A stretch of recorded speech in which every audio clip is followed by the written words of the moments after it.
years, the lands of Comunidades have been acquired by the government for development of infrastructure, bridges, roads, and other infrastructure facilities being created throughout the state. And the Comunidades have been willing partners to the government to see that these infrastructure facilities are developed. The Comunidades have never backed out, but the Comunidades have always made a point to tell the government that when land is being acquired for commercial purposes like IDC, EDC, Housing Board, and many other facilities which give income to the government, the Comunidades should be made stakeholders in such development so that some benefits and profits from such a development do accrue to the Comunidades and they become partners in the growth of this state.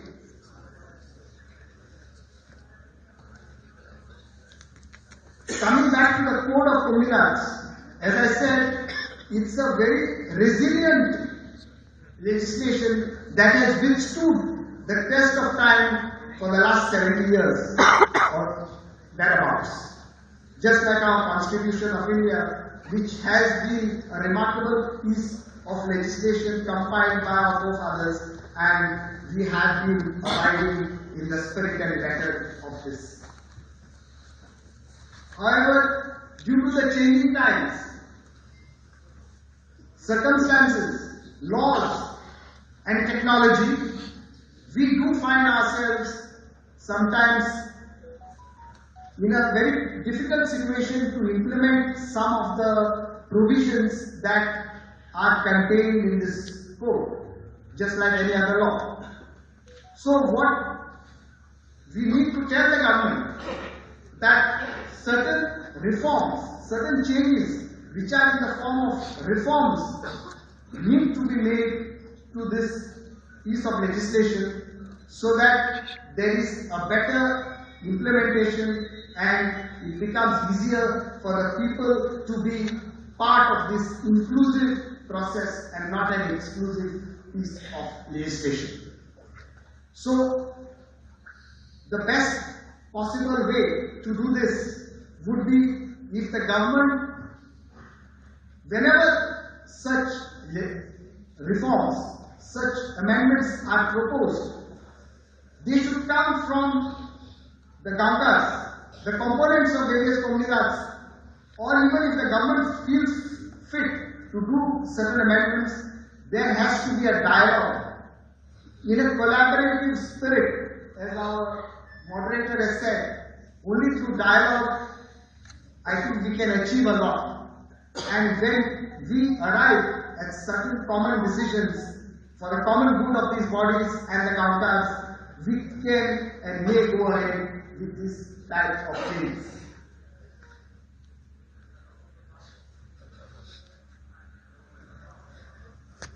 Touching upon the administrative aspect of the Comunidades, we know that all the Comunidades, all the 223 Comunidades in the state are being administered through the north and the south and the central zones.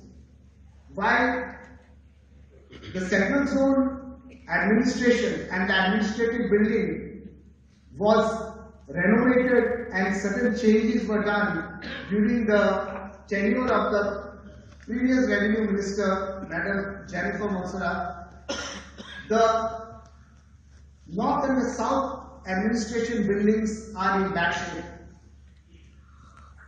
We have even told the respective administrators' offices that the member Comunidades who constitute the respective zones are ready to come forth with their voluntary contribution and see that these offices are restored to its old, they are all very good buildings, heritage buildings, and as an architect I can tell you, they value add to the heritage portfolio of the state.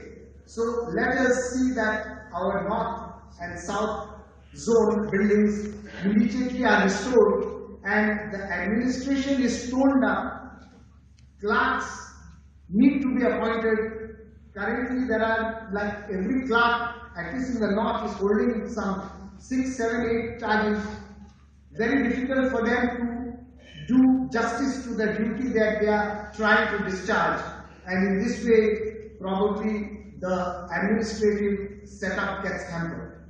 So we need to see that after the buildings are restored, or even before that, the administration and the constitution of these administration offices needs to be toned up, and I'm sure our revenue minister will pay attention to this particular aspect. There are many other issues that I'm sure will be part of the deliberation, like the applicability of RTIs to the Comunidades. Then there are other issues like illegal constructions and Article 371 and 372 being utilized, the provisions of these articles being utilized in a way that illegal constructions are not promoted, but they are dealt with as per the law. Time and again, we hear that illegal constructions have to be regularized and things like that. But my firm submission is that we need to see that as managing committees, that we keep a watchful eye on the lands belonging to the respective comunidades and see that illegal constructions do not come up, and if they come up, they are immediately dealt with as per the provisions of the prevailing laws. We have the Comunidade Code and we have got the Land Revenue Code also, especially under Article 333.3, where such encroachments can be summarily removed. There is also the provisions of the Goa Prohibition of Construction Act, where Comunidades specifically have been brought under the provisions of this act, where any encroachments or illegalities are firmly dealt with as per the provisions of the respective laws.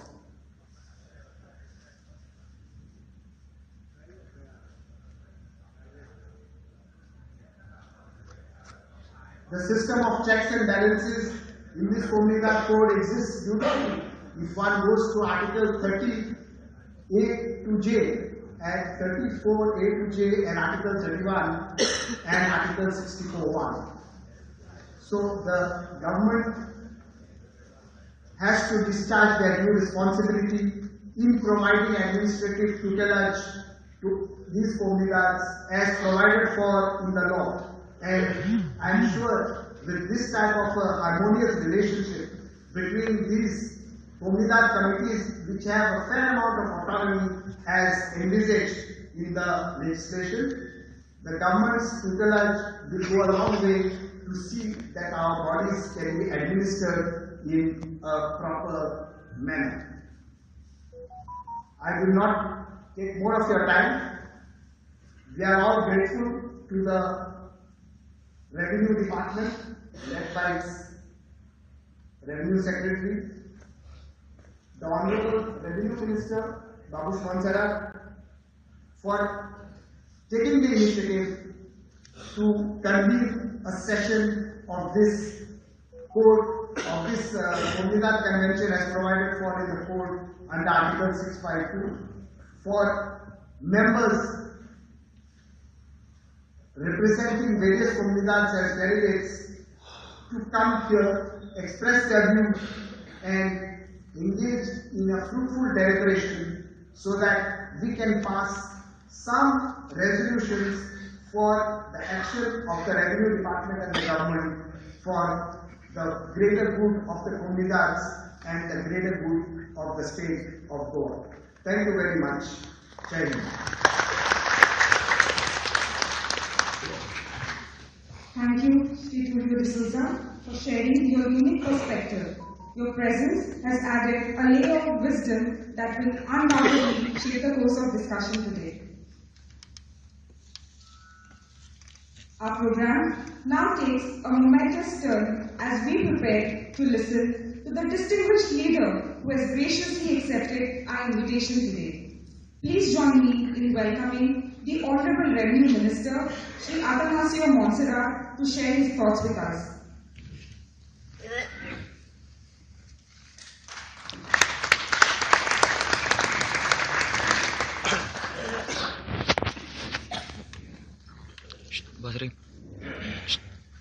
Good morning and a warm welcome to all dignitaries, including Sri Sandeep Jatis, Secretary Revenue, Collector of North and South, Revenue Department officials, Comunidade Convention members, and nominated delegates.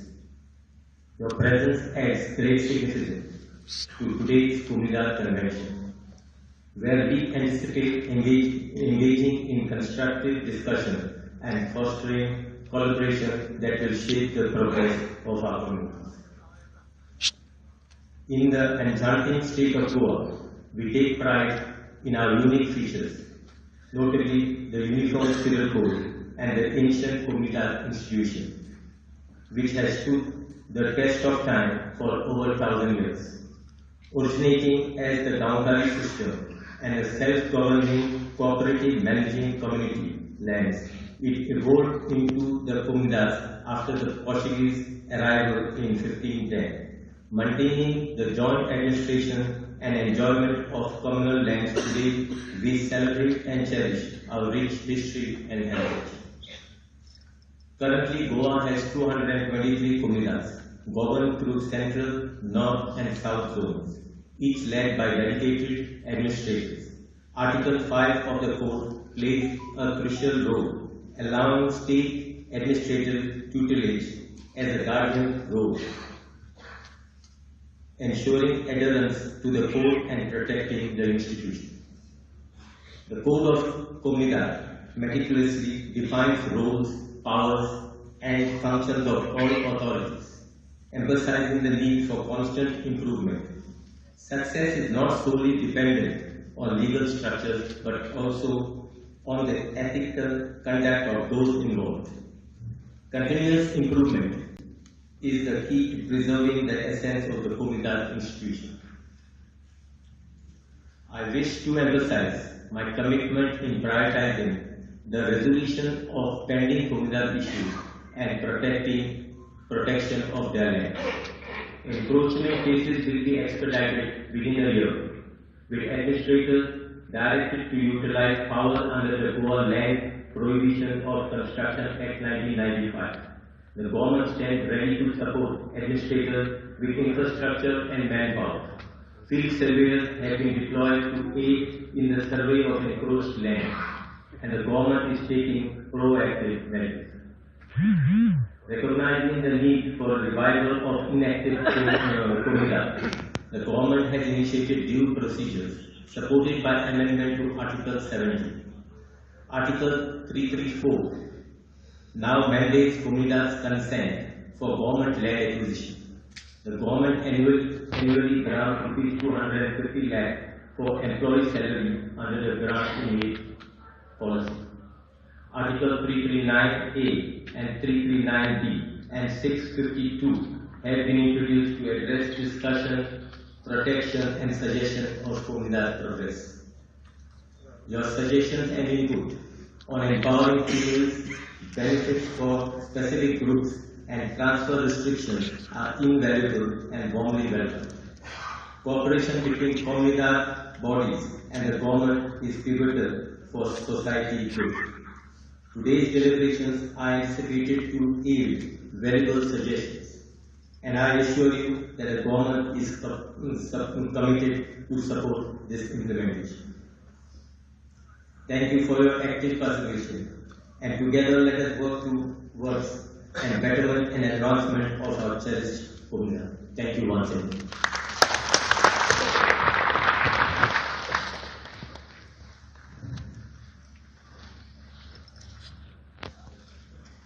Our deepest appreciation to our chief guest, Sri Anastasia Masala, for gracing us with your words of wisdom and encouragement.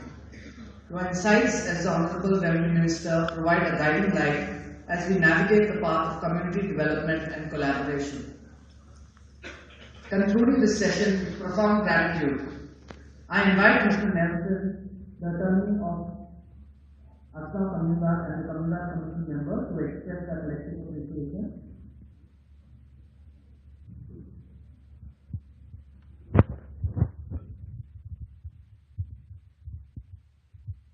Good morning, everybody.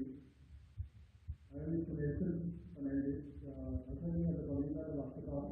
Thankfully, I have been given the easiest job in the inaugural ceremony of this convention, that is proposing the vote of thanks. I take this golden opportunity to thank our chief guest, the Honorable Revenue Minister, Mr. Atanasio Babush Monserrat, for so graciously accepting our invitation and making the time in his busy schedule to come and scatter the pearls of wisdom that he has just mentioned. I also thank him, thank you very much, sir, for your commitment towards our communities. We really appreciate the interest you take in bettering our age-old institutions.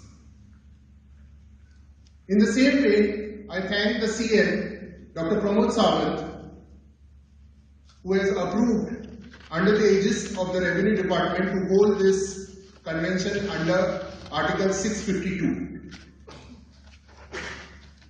I profusely thank also the Revenue Undersecretary, Mr. Sandeep Jakes. We could not have done it without your support, sir. And that smile of yours is so infectious. Even when you were guiding us to have a successful convention, you were doing it with that infectious smile of yours. Thank you very much. We are honored here to have the Collector North, Madam Sneha Gite, and the Collector South, Sir Ashwin Chandru. Their presence has uplifted this function here. I also thank the Joint Secretary, Mr. Surendra Naik, for having the introductory speech and helping us throughout the 2-3 sessions that we had to organize this convention. I thank the Deputy Collectors, North and South, and a special mention to Mr. Kedar Naik, who is sitting right here in front of us, to be on the ground and supervise the entire arrangements here in this hall. Thank you, sir. I thank my brother Tulio D'Souza, who is also the president from the Giri Comunidade, for a very informative speech that he gave. Thank you.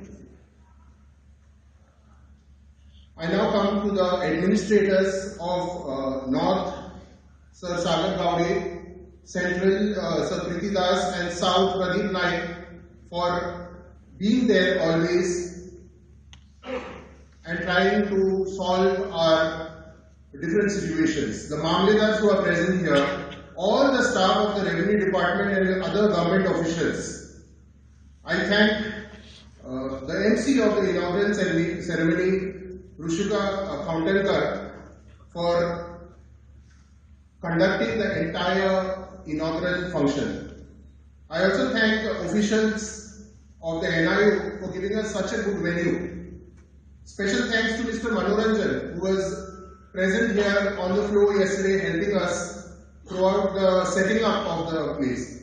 I thank the RTO officials who are out in the sun directing the traffic and arranging the parking in a systematic manner. I thank all the officials here who are providing the security.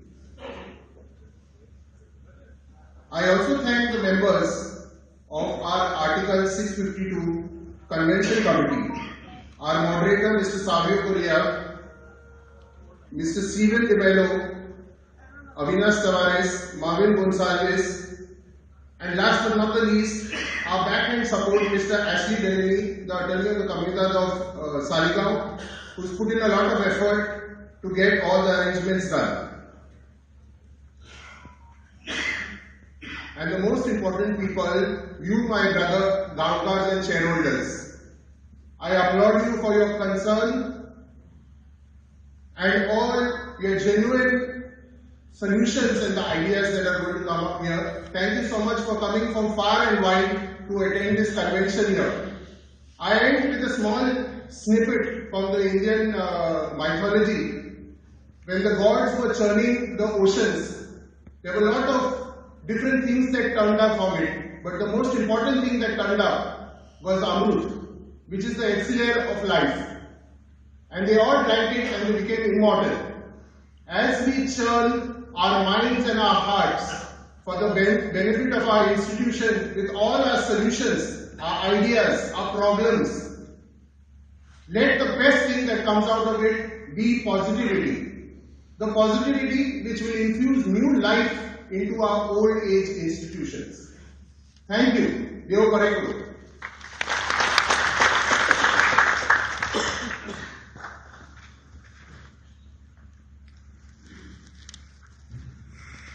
A sincere thank you to Mr. Nelson for conducting this segment with a gracious vote of thanks. Your acknowledgement of our guests, participants, and contributors wraps this section with a bow of appreciation, setting the tone for a collaborative journey ahead. Friends, we now conclude the inaugural session and we will take a short 5-minute break before